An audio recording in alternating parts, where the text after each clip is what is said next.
Please, because I just heard a couple of people who are my opponents talk about me. Because they're talking about the parish medical center. I've been your chairman for many years, and I've got some of my board members here today. And one of the things I will tell you, we care a great deal about the employees at the hospital. And there was no oh well when we were talking about their retirement plan. We actually did more for them. They didn't realize the communication that we did. But I'm not going to talk about that. And by the way, Mr. Barber said he was the first and only to do a documentation. I actually was the first one documentation. So the challenge that we always have, guys, is that when people run for office, they will not tell you the truth.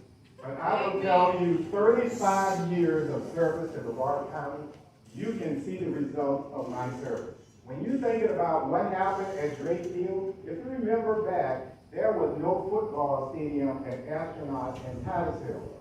I was the one that got the football field at Astronaut and Titusville and built a theater at Titusville High School. When you talk about the hospital, a lot of people didn't want a new hospital. I was along with my board members and decided that we needed a hospital because I have experienced 35 years being in Brevard County. Titusville always seemed like the red-headed stepchild of Brevard County.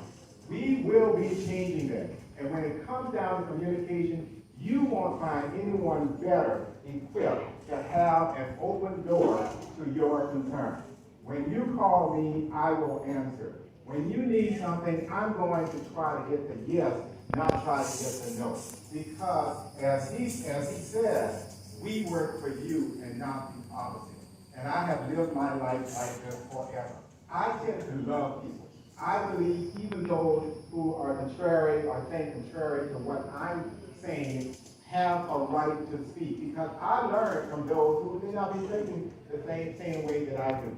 I love Brevard County. I love North Brevard County. When you look at my record, when you look at my experience, I just developed 10 years ago a charter school. We're talking about the growth as it relates to children coming in.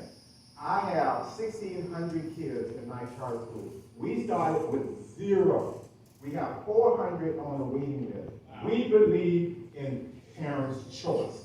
We believe that parents have the right to decide where their children are going. When you talk about smart growth, I'm telling you, everything is going up.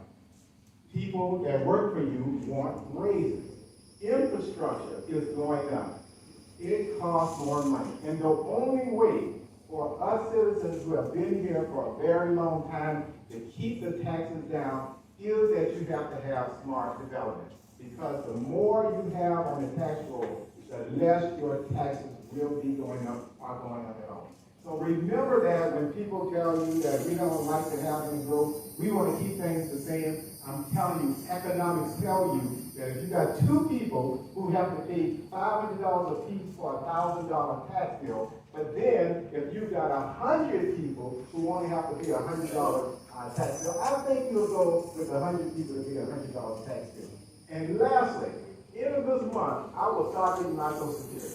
I am so happy about that. So I will tell you, the last thing I want to do is pay higher taxes on my Social Security.